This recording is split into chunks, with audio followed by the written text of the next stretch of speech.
You got your mama's sunshine, you got your daddy's rain. You're like a piece of heaven in a hurricane. And it's bubbling over. Hey everybody, welcome to this week's podcast. So I have with us, as usual, we have Vince Sierra. Hey. Who's over there on the board. We have Pastor Ron Vietti from VBF, who started the church back in the day. It's his anniversary today, by the way.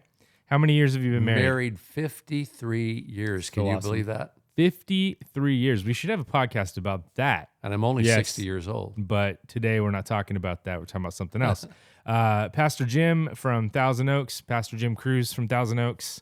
What did they call you at the men's retreat? The white Mexican, because the guy said your name was Cruz and he was confused. Yes, Like our, they did. Yeah, it was pretty funny. Our speaker had a name for everybody. He did. But it's they don't know, it's CREWS. That's right. Yeah. Like Terry Crews. Yeah, the but actor. what's cool is you can rep whatever you want to rep. You know, That's right. These days those are the rules. So I'm Josh Vietti, and we're going to talk about fear today. We're going to talk about, you know, what is it that you fear, that you're afraid of, and is there a good side to fear? And so I think it's going to be a fun conversation. Let's go. I have nothing to say because I don't know anybody that has any fears. Yeah, Right? Right. You know anybody that has any fears? not at this table. Right. Just Insert kidding. crickets there. Yeah, just Well, kidding. well, we say the old brand. What was it? No fear? Yeah, exactly. You know what's funny about fear, though, is men will never say that they have fear. They'll say they're stressed. Interesting. You know what I mean? It's like men usually say, I'm stressed out right Or now. I'm apprehensive about that. Or yeah, I just don't know. I'm. But is there a difference of fear and stress? I think there is, but I think that in my opinion, a lot of issues that we have mentally are birthed in fear. Here's an interesting way to start the topic.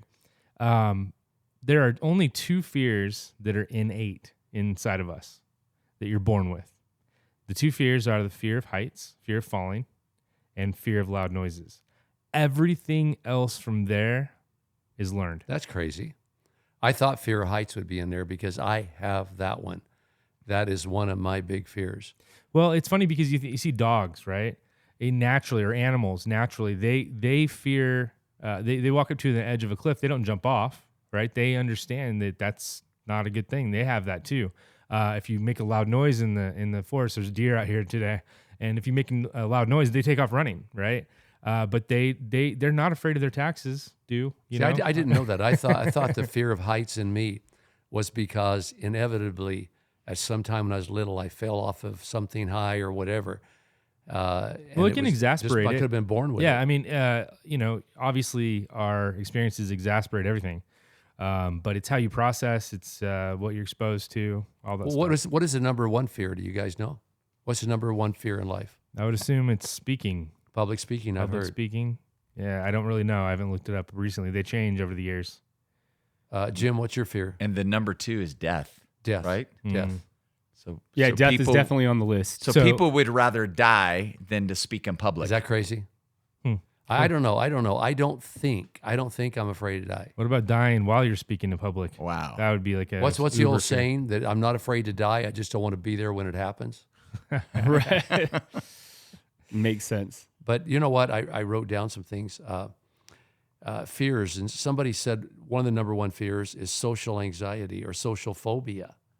Social phobia, which includes speaking in public, going to a party because you're afraid that you're going to be judged. Right.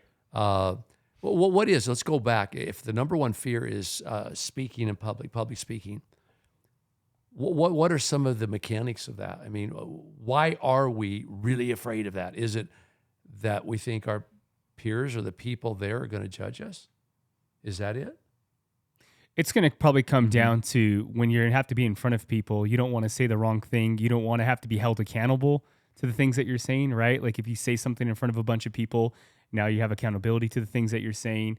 And then I just think it also just comes down to, like you said, just simple things. How do I look? Did I dress right? Did I wear the right shoes? You know, I mean, it can go so far down that rabbit hole. But yeah, I think it's going to come down So to I just pulled up the list. You'd think we would have had this before we started. I have but a list. I do have I a was list, just waiting. too. Yeah, You're we're the ready only for one you, that but go doesn't. ahead. I'm the only one that doesn't. Okay, I don't so have it either. My list Okay. is from Chapman. Okay. EDU, because Chapman does this every year. The number one is corrupt government officials. That's number one. That's number one. That's No the- way. No way. The number one fear? number one. No Number way. two is people I love dying. Okay. That's up there. Number three, a loved one contracting coronavirus. When was this don't written, know. dude? This is I 20. know. This is 2020, 2021. This is the last couple of years. Number four, people I love becoming seriously ill. Number five, widespread civil unrest. Number six, a pandemic or major epidemic. Number seven, economical or financial collapse. Number eight, cyber terrorism. And whose grandma wrote this? What This- person in a closet? This definitely came out summer of 2020. Number nine, right hold before on. COVID. Number nine, pollution of oceans, rivers, and lakes. That's Okay. just not right. Yeah. And number 10, biological Well, warfare. listen to mine is social phobia, which includes speaking, Yep. public speaking, and then heights. Yep. And then snakes, bugs, and spiders. Yep. And then closed spaces, then flying. 49% of the people are afraid of flying. Jim, are you afraid of flying? I used to be. Well, it goes along with heights too. I think we were with you the first time I flew. Yes, you were. And you were very nervous. Yes. I prayed a lot. Then they have fear of dark, Yep. of darkness, fear of disease, fear of death, fear of blood. I don't have fear of blood unless it's mine. Again, I think that goes back to the death. A lot of these really can be related to, it's like, if you see blood, am I going to survive?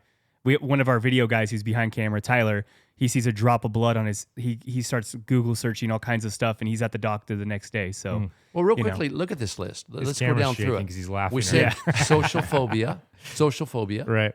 So that is public speaking. Yep. But the next one, heights, we already know about. What about snakes, bugs, and spiders? Yeah, it depends. Depends on if you've been bit. but you know why snakes, bugs, and spiders are the worst? Because they're hidden. It's like the things most that part, they're yeah. things that you don't see. Like if a snake, in general, if you see it, you're not afraid of it if you can see it going across the path. It's when you're walking in the woods and you don't want to step on a snake or a spider in the couch. One of those are the one of the most fearful moments I've had in my life. One of the most fearful moments was when I was living in Ventura and we had a raised foundation, and I had to crawl all the way under the foundation to the opposite side of the house and check something. And there was one entrance and one exit. It was, a couple feet. It was really Right. small. And just while I was down there, I was like, this is not natural. Like, I started thinking of earthquakes. I started thinking of snakes, spiders. I started thinking being of stuck. yeah, Close just fit. getting stuck, or just so many different things that could happen. And so like that confined space, I think that would be Yeah. huge, But there's so many different fears, and the truth is that most fears are natural. Most fears are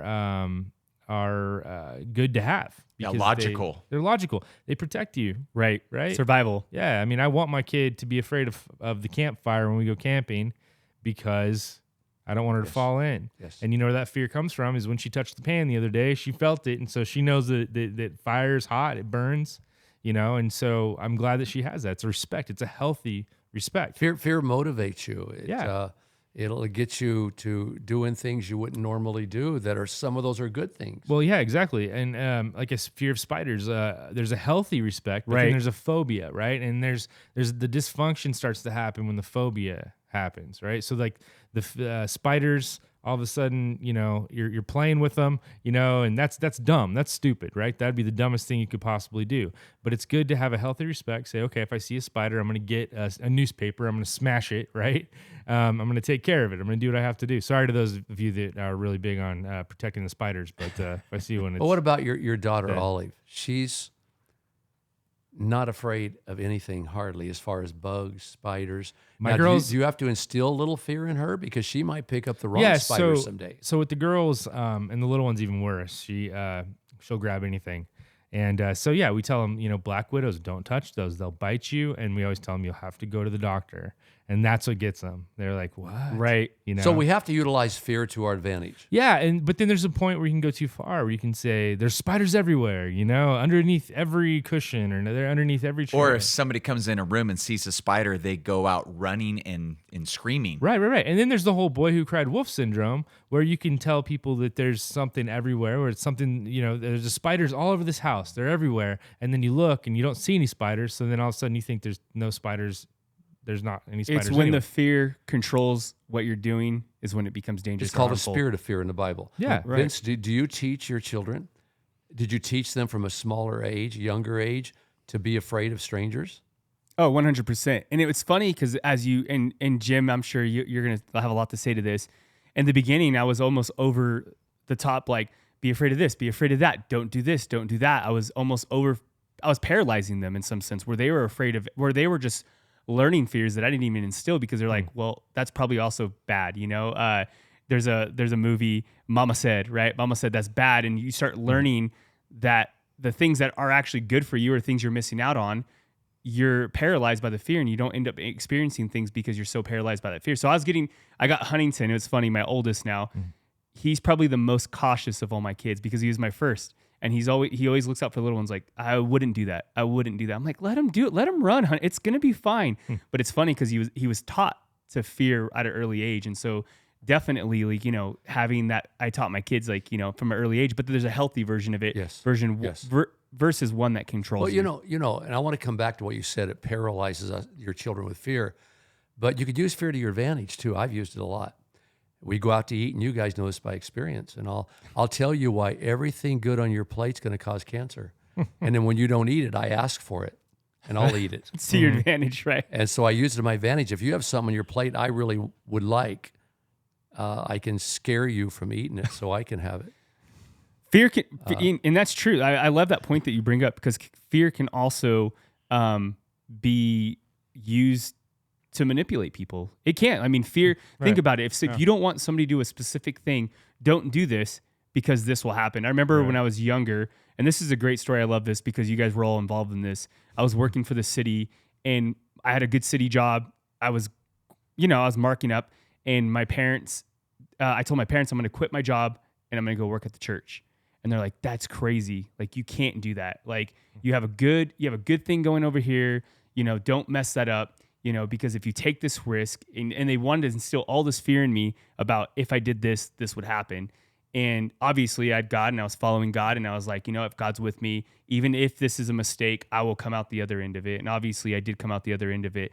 But my parents and then they thought they knew what was doing best. It wasn't a knock on them to say like, hey, they didn't have my best interest in mind.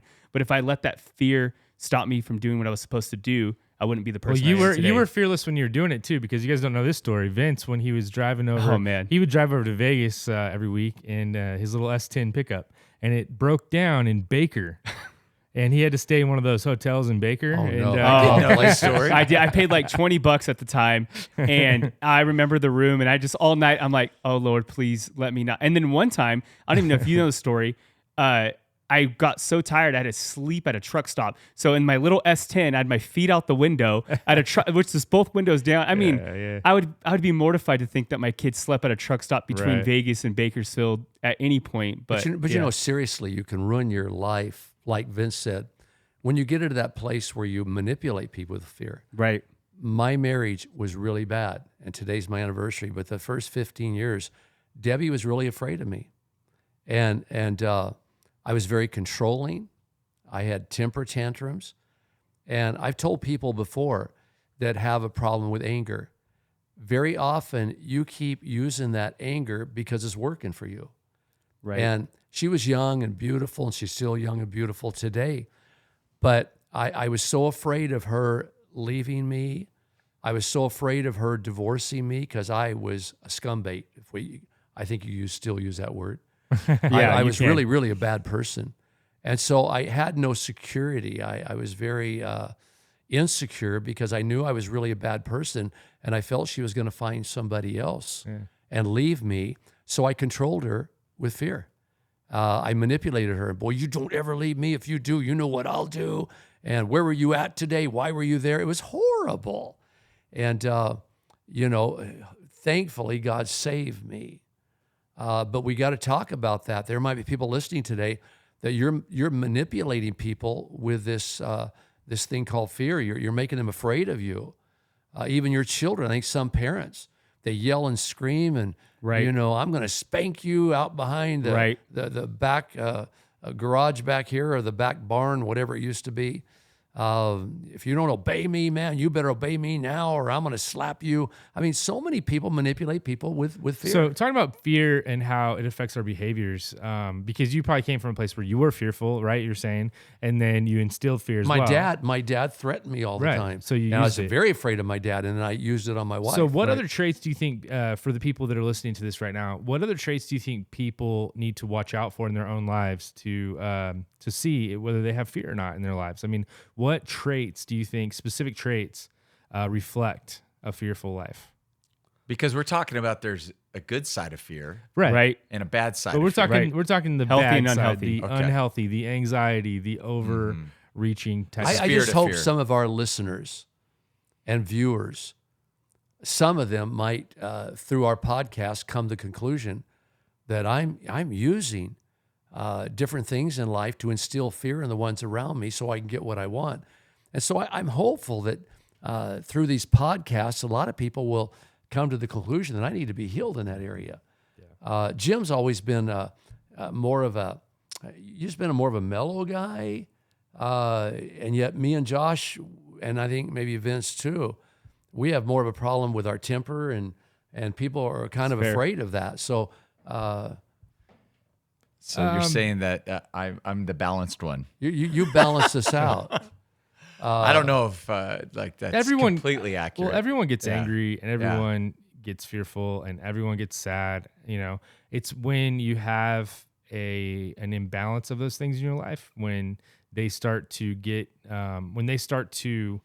interfere with your daily living, with your job, with your relationships, with Imbalance is a good word. yeah. If you have an imbalance word. of anything like that, then it becomes a But problem. what does the Bible say? It says, and I think this is a commandment: be angry, yet don't sin. Right. Yeah. And so there's times where we need to have righteous indignation. Now that's a whole different subject: righteous indignation, Right. versus our own personal anger. Some time ago, I wish Tom Touchstone was here. He could, confirm this. But I had some biker guys in the church, and it was during a special event, and I was given an altar call, and they were heckling me, and they were giving me a bad time, Wow. and it really bothered me. And so when the event was over, I went out to go to my car, and they were blocking me from my car. They were just trying to give me a bad time, and I really lost it. I got right in their face. I was so angry. I told them, man, what was up and what wasn't. And I think that was righteous indignation going, how dare you come to the house of God, come to the church and do what you did during an altar call. So let's talk about that for a second. What about righteous indignation? Is that something that some of us need more of? Well, the famous story is when Jesus goes to the temple and he sees that they are making the outer courtyard of the temple into basically a market where they're selling and Right. they're haggling Yeah. and they're doing all these things. And he saw that as such a disrespect for God that he became very angry and flipped the tables. I mean, he lost his temper. Jesus lost his temper. And you don't see him doing that ever again. I don't know. Is there another story where he lost his Nothing comparable to that. temper? I don't think so. He rebuked a lot, but I don't think he lost. That was the moment where he And he flew never in. sinned. Right. Well, exactly. to lose your temper, like, did he lose it, or did he just like Use it. do It was that? controlled. to- He used it. It was controlled Yeah. temper. I think it was a Yeah. controlled anger. That's fair. But think about that whole story. That all comes down to the people having an unhealthy fear of God. They turned the temple into a marketplace because true. they had just lost their fear of God. We just true. talked about this in a staff meeting the other day where it was just like, do you really believe God is who he is? And how dare you turn this into a temple? So that healthy fear on the good side brings us to a great place. But that unhealthy fear, like we said, can manipulate not just from individuals, but can manipulate and control our everyday lives. I had another list that was interesting that I read. It wasn't the list that you read was common fears. I have a list that says 10 fears that hold people back in life. So the top 10 fears that hold people back. And I'll just knock them off and we'll kind of move out of this subject or move out of this version of it. But change, people are afraid to change. And I love change. Love it. See, that's a personality. That's a personality Trait. thing because I love Some change. some personalities love change. other personalities hate it. But think about the idea of it, because people, when they go into it, they're afraid of change because they're comfortable and they're afraid of what they don't see, right? They're trying to predict the future. They're trying to figure out if it's the right or the wrong move. So people get paralyzed in that idea of change. So it's really funny to bounce off of that idea real quick. My daughter, we're potty training her, and she has diapers on, and so we were trying to switch her from diapers to underwear. And so we got the diaper off of her and we're trying to put the underwear on. And she's like, no, I don't want this. I don't want underwear. And my wife are laughing. You know? Right. It's funny. It's like underwear is like a coming to age. Like you want the underwear. Trust us. It's so funny because she wants to be big and she wants to try to do the things that her older sister does. And she wants to go to school and, preschool. And but I looked at my wife and I just said, change is hard. That's literally fear of change. It really is. It really is. So Vince, what loneliness was it? You're about to talk about this in your next message. Well, I said I should. Yeah. There's a lot of people being plagued by loneliness, and sometimes it's people that you wouldn't think would have that problem. You could be married and be lonely. 100%. You can have people around you and be lonely. Well, what else leads? Anxiety can lead to loneliness because you're so paralyzed in fear of just what can happen that you recluse, right? You're distracted, right? If you're anxious, you're distracted from life itself. And so that's a problem. I mean, if you're anxious all the time, you're actually missing out on the relationships that are around you. You're going to be lonely. You're not going to be receiving the love that you need, right? 100% failure. Fear of failure. Now that might enter my world a little bit. I mean, I said something the other day, Jim. You might want to comment on this. I went to bed, and I'm always trying to examine myself. I think that's a good habit to have. And it was something in the context of, God, I just want to be so right with you in my heart and in all my actions. And a thought hit me, and I talked to the Lord about it, and I said, God, I've really kind of, been proud through the years of the fact that, man, the last few years especially, I've given you everything I have. Man, I'll work hard for the kingdom. I'll work hard. And a thought hit me. And I don't say it was coming from God. It was just a thought in my mind that, am I really, really this radical guy that gives everything to God? I mean, here's a man who, he works so hard for the kingdom. Or am I working really hard to make sure I'm successful? There's a big difference. Right. And this hit me, and I went to bed saying, God, I don't think this is the case. And I had a good time in my prayer that night. It was 2 nights ago, going, God, I don't think this is the case for this reason. But just the fact that it could have been that, man, I am on fire for God. I am building the kingdom. Or am I trying to build a successful life where everybody will look at me and go, man, that guy's successful? Can you speak to that? Yeah, that's like checking your motives. Yes. Going back to what you're saying. So the fear of failure Right. keeps people Think about that. Keeps people from stepping out and doing something that maybe they're being pulled To do. to do because they may not make it. Isn't that nuts? mean- It's like almost an oxymoron. You know that you probably have the ability to do this amazing thing, but you're so paralyzed by the fear that you're not willing to do it. in line with the self-fulfilled prophecy, Okay. which is you believe something and then you make it happen. Right. Okay, for example, if you're really, really afraid, I'm going to get cancer, what you're going to do to your physical body might cause cancer Yeah, by that fear. 100%. And what you fear might come upon you. 100%. Yeah. But you know what? I'm telling you, there's so many things on the table here. I mean, we might have to go 2 weeks for this one. Fear's a big topic. it's a big especially in topic. our culture that is ridden with anxiety, because I know fear and anxiety are different, but they are related. Yes. That, I have not talked to a 20-something girl who does not claim that she is anxious. Like Wow. they are all anxious.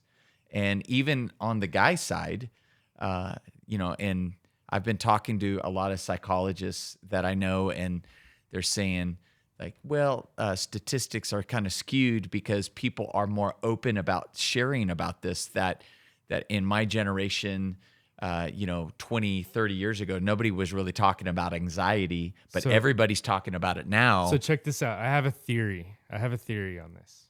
I'm sorry. Did I cut you off? No. Or are you going to continue? No, go for it. Okay. I wrote this down this morning, and it goes right along with what you're saying, because anxiety is an epidemic. It's insane. Right. I'm just going to read it from my notes because I want to make sure that I get this thought out there. I said, I thought about our current culture and how it may be making us much more fearful and anxious. We pick and choose what we feel like being exposed to every day, right? Which app will I choose? What article will I read? This sets us up to having a distraction whenever we feel like it, enabling us to ignore what we should be facing. So basically, when you wake up in the morning, you have responsibilities, right? We all have responsibilities. And the people that tackle those responsibilities, they're teaching themselves to overcome anxieties and fears by doing what they need to do, by being who they need to be. But we use distractions to keep us from doing that. We never learn how to handle little problems. We never learn how to handle these little intricacies of life that are normal, but we don't like take somebody from the 1950s. A farmer. He wakes up in the morning and he wakes up at the same time every day. It's dark and the rooster crows and he goes out and he milks the cows or whatever they do, whatever the farmers do. I have like a cartoon idea of what farmers do. They milk the cow and they go out and they plow the field. I don't know. Feed the chickens. But you know what I mean? Like That's me. They would get up and they would do their job. And then at the end of the day, they would brush their hands and say, well, I did the best I could. If they're religious, God, you need to do the rest. But now we wake up in the morning. First thing we do is grab our phone. I'm like on CNN. I'm like, oh my gosh, this morning. So check it out. This morning I got on CNN and I'm like, oh, there's a huge hurricane headed for Florida that's going to displace a bunch of people. Yep. And the next thing I see is this really cool ad for a TV. There it is. Yep. But What you feed grows. What you feed grows. And I want to step back because I was getting to the point where I didn't have that much like anxiety, 30, 40 years ago in the 80s and the 90s. That stuff wasn't there. Because you're smoking pot, bro. Well, that was part of it. But the other part, Way to out him. Yeah. No problem. the other part of that is that, and this is fact, 2007, the stats for anxiety go through the roof. 2007, 2008. Right. And that is in alignment with the iPhone, Wow. the smartphone, YouTube, Twitter, Facebook, all the social media stuff that was launched in 2007. And I look at it like, okay, so you've got access to media and to events as they happen. And I've said this before, but with the Vegas shooting, when that happened, my daughter knew about it before CNN or Fox News because of Twitter. Yeah.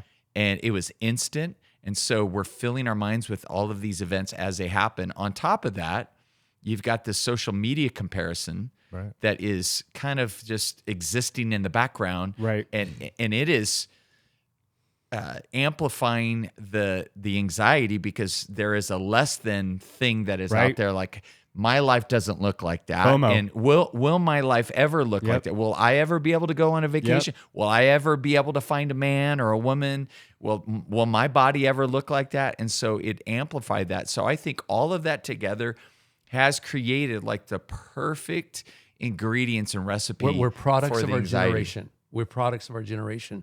Jim, in my sermon last Sunday, I started out with ABC News, and it said that mental health is so bad in our country right now, there's not enough doctors to treat it.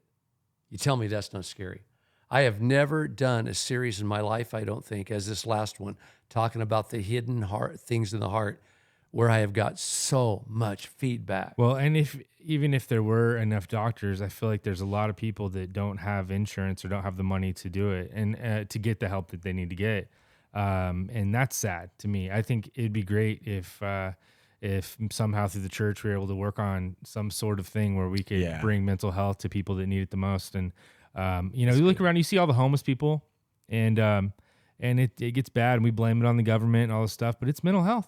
It's mental health. Let's go back to what you said, though, Josh. And those two go together. Mental health. Go and back to what you substances said, go though. together. I stopped the habit of getting up every morning and going to newsfeed. That's good. Yeah.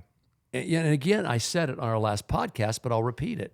You got to remember, every one of those big media outlets out there, they are striving to find a story today for tomorrow or however far they're ahead.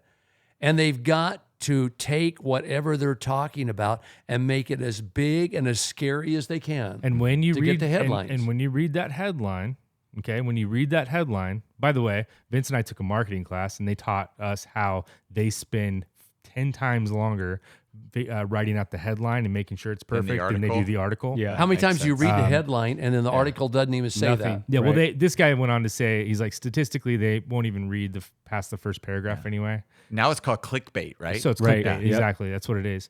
But it's what happens when we read these articles is we get a dopamine rush because it's exciting or it's interesting. And what happens is by the time you've read 5 of those articles, you've already wasted so much of your energy for the day to handle actual problems. Right. And then you end up not handling the problems, and then they stack up. And all of a sudden you're anxious. I mean, college kids are probably having a really hard time with their homework now because they're on the phones all the time. I don't know. Maybe What they're- Jim was talking about, social media and the power that it has. We have to go back as Christians especially and reevaluate the way our kids are using social media. We're up here in the mountain, and most often when I'm out, I see this family, and they have like 5 kids, probably from 4 years old up to 15, and they're all taking a walk together. They're getting them off social media. They're walking, they're talking, maybe even praying together. See, we've got to at some point teach our kids to face their fears. Yeah. You can't run from them. Right. I've started the practice of leaving my phone at home every once in a while, and it just feels good. I think it's good. I think after what happened in the election cycle, this last one with the presidential craziness, and I was hearing people on both sides, and it just was so distracting to me. I made a vow. I'm like, I'm done watching like any news station. I don't care. Pick your choice: CNN, Fox News. I turned it off. It's almost And- comical when you open up a certain news station and you're like, I know what they're gonna say. Yeah. I know what it's gonna be about. I know the story that they're. It was trying to so tell me. life-giving to do that, though. To just your point, stop. what you're saying, it's just Just like, stop. yeah, I added time to my day. I'm not as concerned because a lot of these stories have nothing to do with my life, and I will not be able to do anything about these stories. So why bother subjecting myself to it? But I want to go back to touch on the depression, because I did a deep dive with this subject of anxiety about, gosh, it has to be like 10 years ago. Your daughter, your sister, had a panic attack on a trip, and I had never, experienced anything like this. I didn't even know how to process it, and it was a clinical, textbook panic attack, and she was fearing like there was a heart issue Wow. and all kinds of medical things. And then to walk her through this whole situation, to be diagnosed with anxiety, and then for me to have no clue what anxiety was, and then to do a deep dive, like understanding it, like scientifically, like with your brain and how your brain produces some of the stuff that makes Serotonin, you, right? Yeah, it makes you a little bit more prone. One of the discoveries that I thought was so intriguing is that people that have anxiety disorders, that maybe at some point it started with some kind of a fear, an irrational fear, Right. that turned into this anxiety disorder, and undealt with anxiety disorder will by default go into depression. Yeah. Wow. I said in my There's sermon two sides of the series same coin, yeah. that stress is very often a precursor to depression. But just for a moment, Josh, you were talking about that year, 2007, I think you said. Is that right? Jim was, yeah. Or Jim was. Yeah. 50 years ago, were people not having anxiety attacks and all this, or did we just not hear about it? I mean, I don't remember 50 years ago. Well, another thing that affects it, This happening that at affects this your pace. mind that people don't think about, is diet. It does. Diet did change through the years too. The processed foods, the dyes, these different things, the sugar, that all does affect your mind a lot. One of the things too about going back to the older culture too, and it was unhealthy, and you probably remember this generation, you just didn't talk about stuff. Like you hid stuff behind the scenes. You're like, we're not, True. you just hid stuff. And so I think this generation for the good or the bad is a little bit healthier for bringing more things to light. I still think, like you said with your last message, the hidden things, I still think we hide a lot of things that we don't want people to see. Yeah. But yeah, I think that we hid a lot of things. What you said about our bodies, and you're going to be able to speak to this, and I hope you dive on this for a second. So when you fear, your body releases a lot of stuff. And like you said, if it's an unhealthy fear, if you read a news article, your body produces cortisol, right? And what does that do to our bodies? There's a lot of things. Right. Lately, I've been dealing with weight around my waist that I believe is caused by cortisol. Right.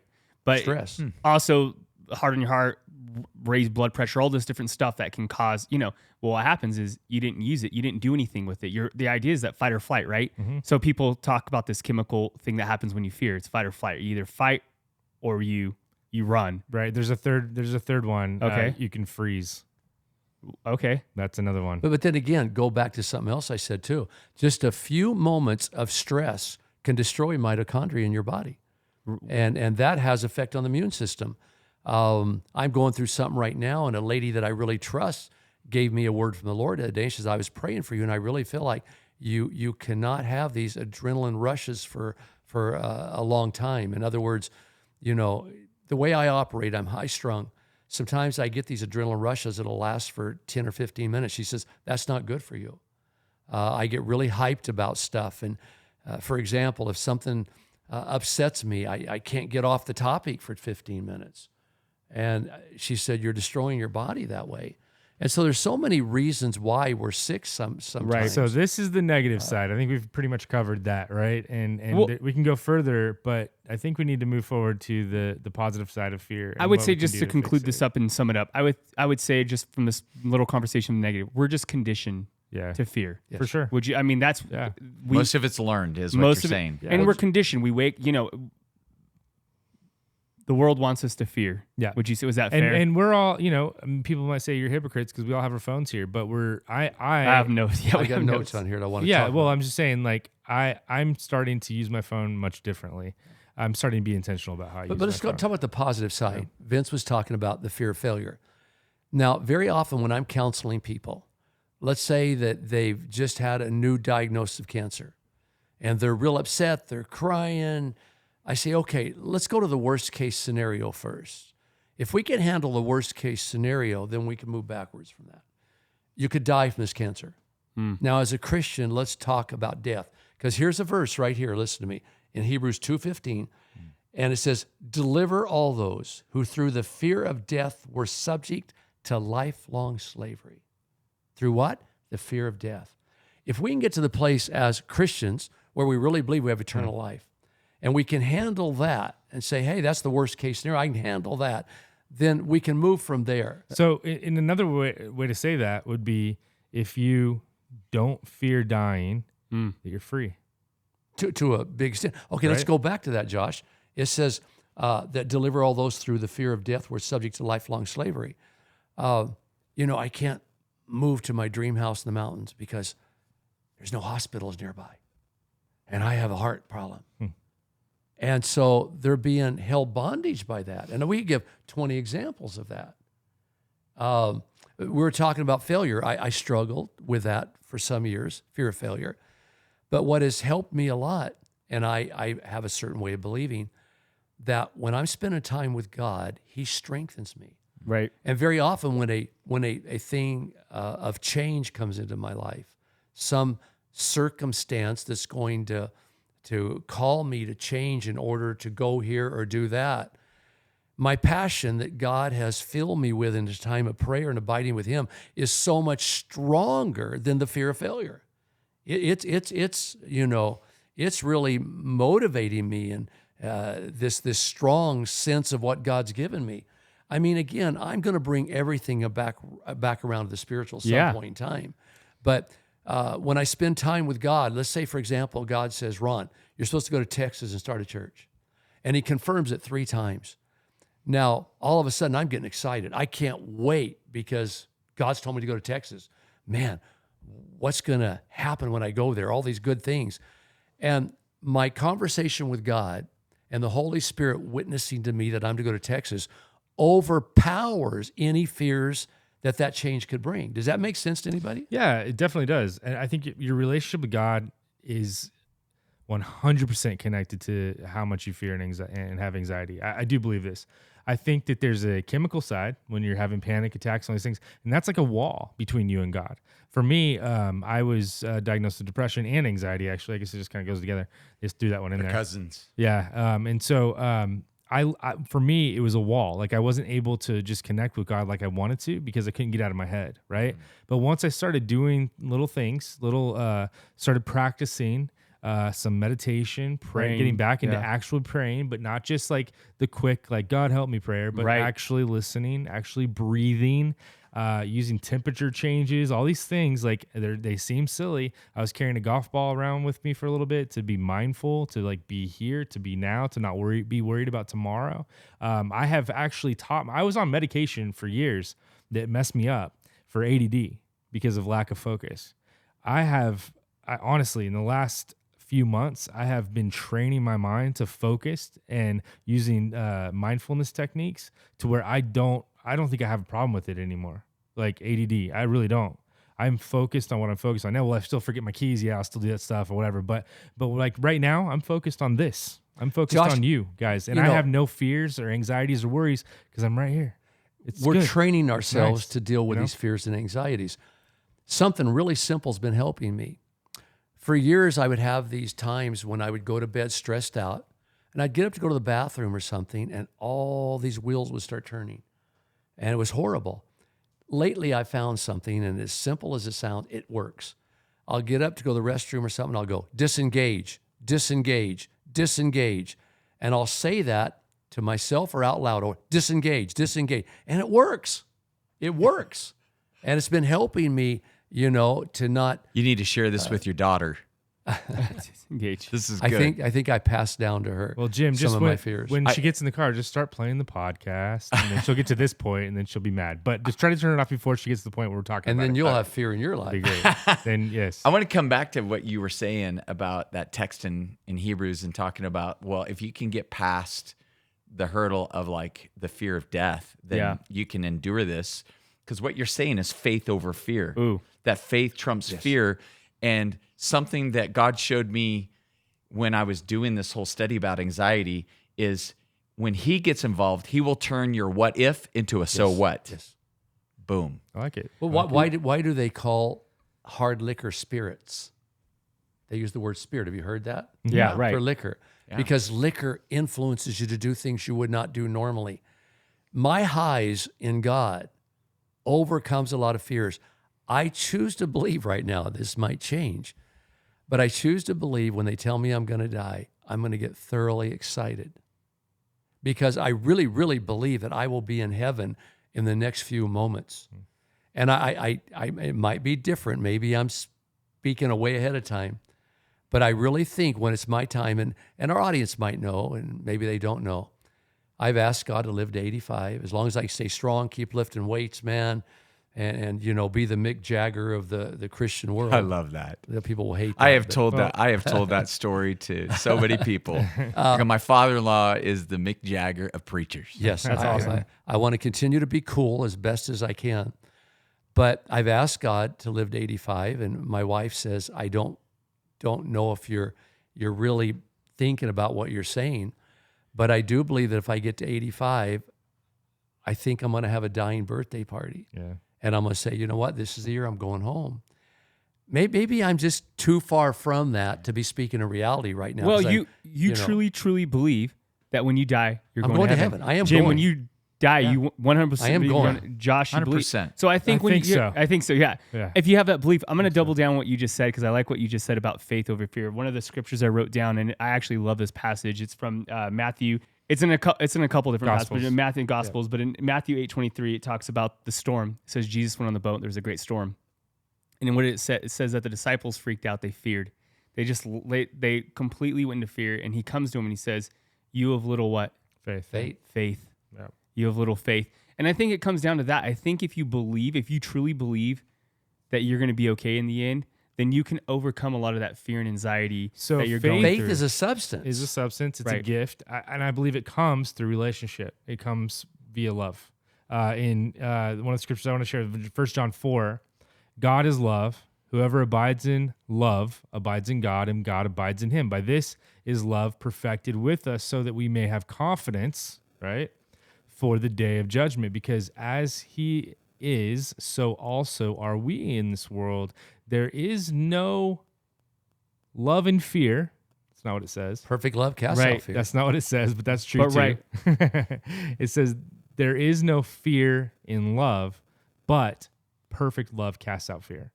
And to me, like I'm not saying that you can pray everything away necessarily, but you can definitely get into a point where you are so in tune with God, where you're listening, where you're hearing, where you're obeying, where you're worshiping, praising, to where everything subsides. Jim's going to be able to speak to this, I think, because you're married to my daughter. But I had someone come to me the other day, and now this is going to be, kind of, what's the word I want to use? A little bit of PG-13? controversial, Okay. because of people's different theologies. But she said, I believe my daughter, or whoever, is going to die because God's been preparing me the last year for it. So I think I'm prepared that she's probably going to die or whatever. And I said, so you think God's preparing your heart for her death? Yeah, I do. I think God's preparing your heart to pray for her so she doesn't die. There's a big difference between the two. Big difference. Yeah. Now we can get into the theological aspect of this, but I think very often God might give you a perspective of something that maybe is going to happen in the future. Instead of letting yourself be consumed with fear over it, I think you might be called to pray it away. Let me give you an example. Before Jim married our daughter, Debbie and I were driving to Porterville, and I looked at Debbie and I said, Debbie, I feel like the Holy Spirit is speaking in my heart and telling me that when I mention to you what I'm going to say to you right now, you've already been thinking this. And I said, I feel like I've been shown that Jim is in danger of having a car accident and dying. You were traveling that time a whole lot. And she started crying, just weeping. She said, God's been telling me that he's in danger of traveling that road. Wow. And I've been having dreams that Jim's dead. He's dead. He's dead. And we're having his funeral and whatever. And I said, but God gave us that to pray this away. And we started praying, man, for the next few weeks. Totally went away. The fear went away. Everything went away. We covered it in prayer. Now, you guys speak to that. Again, I don't have time theologically to unwrap this. God is sovereign and God can't change his mind. That might be the next broadcast.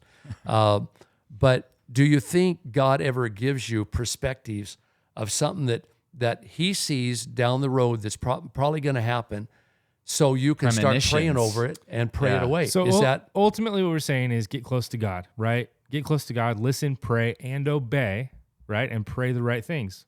But let's do this. Let's go through some scenarios. okay? Josh is going to avoid this question right here, but I want Jim to answer it first. I want him to speak into this because he's married to my daughter, and I think sometimes those kind of thoughts have played a big role in her life. Because and maybe mine. they can send you down a rabbit hole.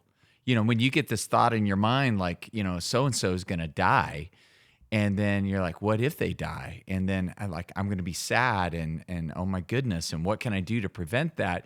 And so the mental health of that thought bubble can just drive you down into a dark place. But you guys, being rich in faith, said, we're going to pray over it because we believe that God gave us this premonition so that we can do something about it. And I will say, I look back because that was when I was in college and I was driving back and forth from Cal Poly. I had a sleeping disorder to where I would get really tired when I was driving. And I will tell you, there are parts of that drive sometimes that I would not remember. That's scary. That, like, was I asleep?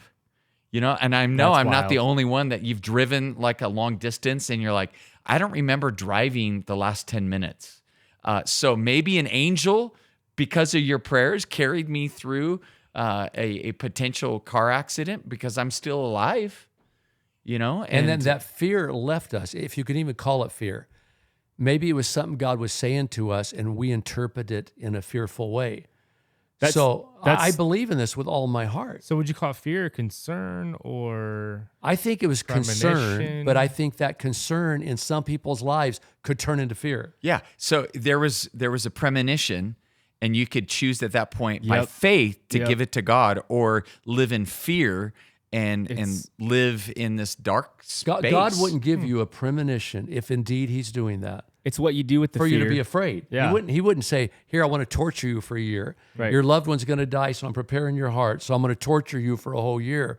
If he gives you a premonition, it's, I believe, to pray whatever it is away or pray it down a different road or however you want to explain it. But I know you want to go a different direction. So we've got to come back with this broadcast. We haven't even touched death yet, the fear of death. Oh man, that's a whole podcast in itself. I think we're going to go into that, right? We have to go Yeah, into we it, have I to go think. into it.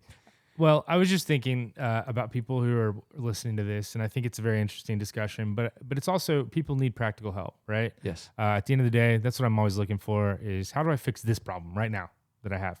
And so, real quick, let's think of a couple scenarios that people might have in their life right now. Let's say the first one is fear that their significant other is going to leave them.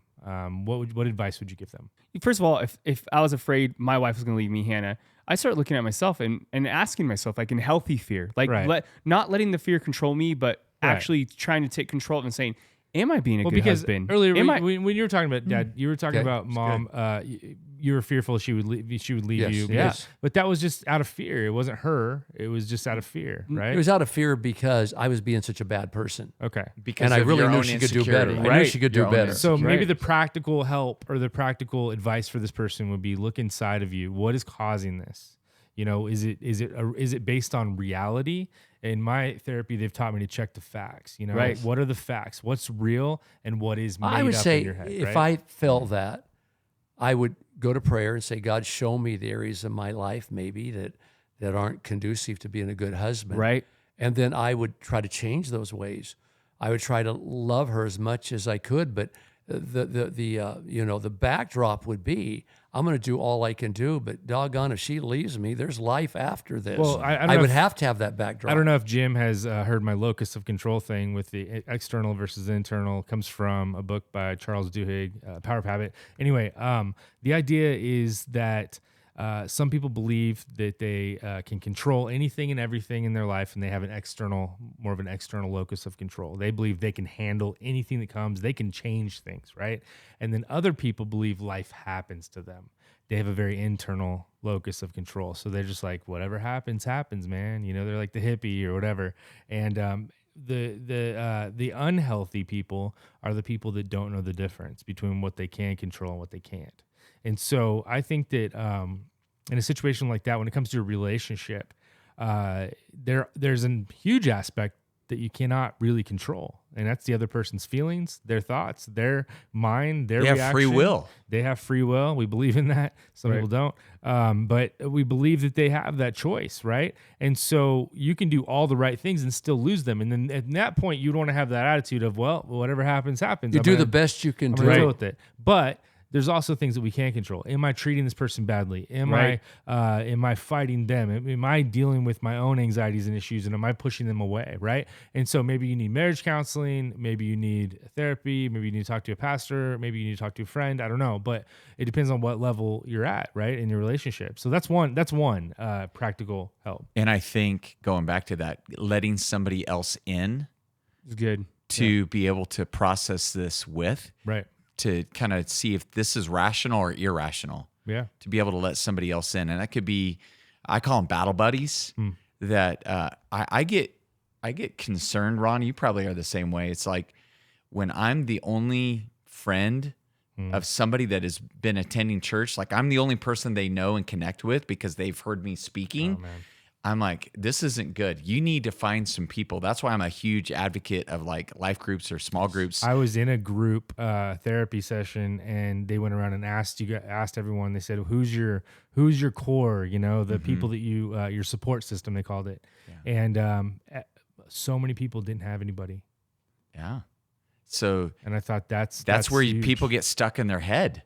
Right. And they don't have anybody to process this And with. you want the right people too. Oh, 100%. You don't want Yeah. just anyone. You know, whoever's easy to be friends You're not with. going to find a perfect person, but you want to find somebody that is running the same direction as you are with God. And who will tell you the truth. Yeah, I just can't live with fear. And again, I know that was kind of a quick response, but again, whatever find myself being afraid of, I will take everything back to a spiritual platform. What if somebody's afraid of, really afraid of getting a disease and dying, or really afraid of health in general? And What would you- again, maybe I'm oversimplistic, but again, go talk to someone, get it out. We have to get these stressful things out. And hopefully, if you have heaven as your backdrop and you go, I'm on this earth, I'm going to start eating the best I can. I'm going to start exercising the best I can. And if it doesn't work, it doesn't work. I mean, again, I know there's a process to go through, and I know everyone we're talking to might not have the spiritual backgrounds that we have. Eventually, I will bring everything back around to God. You know me. Everything will come back around to God. Everything will come back around to Scripture. I think sometimes when I have all these thoughts in my head, ruminating, all these different things going on, if I sit down and write it out in a journal, It helps a lot. It's like I'm able to really understand what I'm thinking and what I'm not thinking, and what is bothering me and what's real and what's not. And so I'll write my thoughts down, and I'll realize, oh wait, I'm not sick. Yeah. I'm worried about being sick. Right. And because of that worry, I'm actually missing out on life right now. 100%. And that's actually what I'm afraid of Yep. missing out on later by being sick. Right. And then you're like, oh my gosh. Well, you know? already gave us a solution. When you find yourself with these intriguing fears or these devastating fears, the first step, and we saw it with Elijah, you have to go find somebody you can trust and talk it out with them. Don't leave it inside because it'll grow. Mold grows in dark places. You got to get it out, talk it out, and get some counsel. So I have one more important, and this is specifically for you two. What do you do if you have a presentation coming up and you are deathly afraid to speak in front of people? How'd you guys overcome that fear, or did you ever have that fear? I dropped out of speech class. At college, I dropped out. Fight or flight. Yeah, Yeah. Or freeze. I had a I panic. just learned that. You know, freeze. I had a panic attack during a You sermon did. a couple times. I was You there. did? I had a panic attack on Christmas Christmas. Eve service Which one? in Ventura, and my father-in-law was there, I saw it. and I froze and I stopped, and I was just like, I'm gonna pray right now. I don't know what else to do. I'm like, I don't know if I even really am comfortable sharing the Christmas story right now. It was a whole thing. Let me ask you a question, though. It's crazy. Did you come in fully 100% prepared? I don't know. I'm probably not. I mean, the family was there that day. If you know me, the way I prepare, I always put headphones on. I really get pumped up and get focused. But I have notes I can go back to if I have one of those, what do we call them, brain farts or whatever? I don't know what you call them. yeah, I just had one. It happens. I think it's called getting old. Is that But what it is? but yours was completely. Mine was out of fear. Yours was out of fear. I saw it firsthand. I mean, you were taking deep breaths and you controlled. But I love what you said. You went back and you did pray. That was the one thing that you did. I did. And- And then I also, and that calmed me down a lot. But I also went back and learned about what that is, and I learned how to handle it. And so basically your thoughts are on, it's like your thoughts are on a conveyor belt, right? They're coming and they're leaving. They're coming and they're leaving. But I have notes, so if that happens to me, I'll just go back and read the Well, notes. you're a special, I'll just read the you're a notes. special case because you have a very headstrong mind. Like you're very headstrong. So you're able to say, well, it's funny. Vince and I, we joke around about you sometimes because we hear you in the speaker when we're doing videos, and you're like, "Come on, Ron." You talk to yourself and you say, "Get it right." And so you actually are talking to yourself and telling yourself what to focus on. I think most people don't have that discipline. I think people need to learn that. So back to the whole. I have a presentation coming up next week. Jim, what do you think? What's your best Well, advice? I saved the cassette from the first time you allowed the college group to go up to the stage. I think it was a Wednesday night, and like 4 of us shared. It was the first time I've ever been up on a stage like that. I saved the cassette. It wasn't an 8-track.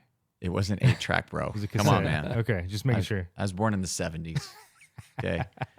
I will say I saved that because that is such a learning experience. And the more you do something, the more comfortable you get in that space to where I don't even think about it anymore. I've had so many experiences where maybe I didn't feel fully prepared, but then afterwards I said things I didn't prepare to say, but I know those things became the strongest points of the whole talk to where I have gained so much confidence in God when I'm up there that I still prepare. Yeah, I still have notes, and my notes look totally different than your dad's. Well, I think that one of the best advice that I've gotten, and I know you guys both do this, is you internalize your message, right? You get it from the head to the heart, and when you do that, you don't even have to have. I mean, notes are great, but you don't. That's it's like authentic. Your backup, It's right? coming. Yeah, it's coming like, here, from this, the. and if you can share your entire message in one sentence, right? Then you have it.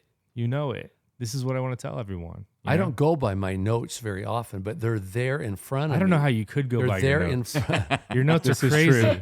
Like he writes in the margins, up and down, lateral. Like it's crazy. We'll go back to the back room, like, hey, Pastor, we have this verse, and he'll go back and it's just like around the whole page, and you're like, he wait. keeps telling me one day he's going to hand me his notebooks, and I'm like, for firewood? What? I'm not. What am I going to use this for? Because I'm not going to be able to read them at all. I'm going to have Tara help But me. I have them up there for a reason. Tara could translate them for Well, you. Dad, I'm going to have the videos. Yeah. Much Well, better. I have them up there for a reason.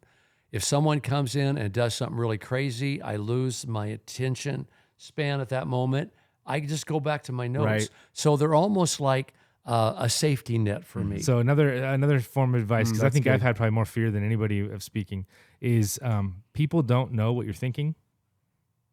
That's huge, because I will have all these thoughts of like, you're not doing it right, or you said that wrong, and I'm like, they're not thinking that. It's just me, and they don't know what you don't tell them. So I used to speak, and I would speak my insecurities. Oh gosh, I messed that one up. Sorry guys, and they just don't know. They don't know that. You don't want to do that. Yeah. I like what you said, and we can start to tie it up here. You said you use your notes as a safety, but how much more confidence does that give you going into a situation? A lot more. So would you say a lot of people's fears, or would in gym too, is just out of just preparation for life in general? Huntington and I went backpacking. We've been planning this backpacking trip. I said, when you become a freshman, I'm going to take you up on this big backpacking trip, 5 days. It's going to be amazing. And he was a little nervous, but I'm like, it's going to be great. We're going to pack the water. We're going to do everything right. And so we prepared. I told him what to expect, what not to expect, what snakes to look for, what snakes not, like aren't poisonous. We went to bears, what to do if they approach you. And it was a great trip. We could have let all the fear paralyze us, but we knew we were prepared. We went in prepared. We had our water packs. We had our food. We had as much knowledge as we had as a land were as possible. informed. Yes. We were completely informed. Instead of saying, no, we're not going to go because it's too dangerous, we went on the trip, climbed, it was 14,000 feet over Kearsarge Pass. Moment for me and him that we'll never forget. I have the photo. It's just this moment. And my dad got to go to, which is crazy. 3 generations of Sierra boys on top of a mountain. If I would have let the fear paralyze me, if I wouldn't have been prepared, if I would, it would have never happened for you. Yeah, it's huge. Well, if you can overcome something like that, then you can probably overcome a lot of things, I think. But I think of an oil field worker. He's not nervous when he's doing his job. He's just doing his job. And speaking is just the same if you are doing this for your job, whether it's a presentation or whether you're speaking in front of people, but or leading a small group or something like that. But just have courage today. I think one of the best things that we can do as Christians is encourage somebody else. So if you're going through something, Yes. I've noticed that if I encourage somebody else with something I'm going through, a lot of times they're going through the same thing. It's weird, It's like we a wave. pour courage into other people when we encourage them. Yeah, and it really it strengthens us. And And so, faith trumps fear. I'm does. telling you now. Proverbs 11:25. He who refreshes others will himself be refreshed. So it's the biblical boomerang. Yeah, I can be afraid. Yeah, and I can go spend an hour with God and get my Bible and go out to, like, here at the mountain park up here. And I'm totally different when I come back than when I went. The same fears they might still be there, but they're not near. They don't have powerful. the impact. Yeah. and Can I give a final thought? Yeah. I want to give a final thought about fear and anxiety, because in all of my experience and all of the biblical references that we have, and even the scientific data that is coming back, and that is probably the biggest thing you can do to help conquer any irrational fear or any kind of anxiety disorder that you may have, is keep a gratitude journal. I am convinced that gratitude is the biggest thing that you could begin in your life to come against that fear and anxiety of be grateful for the things that you have and the things that are right. If Gratitude changes your attitude. yes. Yeah. And you can get so stuck in this mode of fear and get so locked into it that you forget the goodness of God, because really that's what it comes down to, and that's what helps elevate fear and produce more or elevate faith and produce more faith in your life. You know what's going to is happen? To be grateful. You know what's going to happen? We're going to end this podcast, and I'm going to go out, and something's going to scare the daylights out of me. And a spirit of fear is going to try to set in. But anyway, we need to take this in some way. The question is, do we come back with this next week, or are we through with it? Possibly. Every week is different, and we're just kind of praying We'll know about next it, week, huh? and we'll see. But going off of this thought, the gratitude thought, it also causes you to take a personal inventory of what you do have. Yes. Right? Yep. And sometimes we have a lot more tools. We have a lot more relationships. We have a lot more. God has given us everything we need to succeed, to do well. And so sometimes we just forget that we have that person, or we have that tool, or we have the Bible. Lean into what we All have, these what we things don't, that we right? have. Not what we have. So that's a good word, Jim. That's great. Well, We need to go out. all right, guys. Love you guys. Have a great week, and fear not, because God is with you. Right? Most repeated promise in the Bible. Bless you guys. Love you. Sunshine. You got your daddy's ring.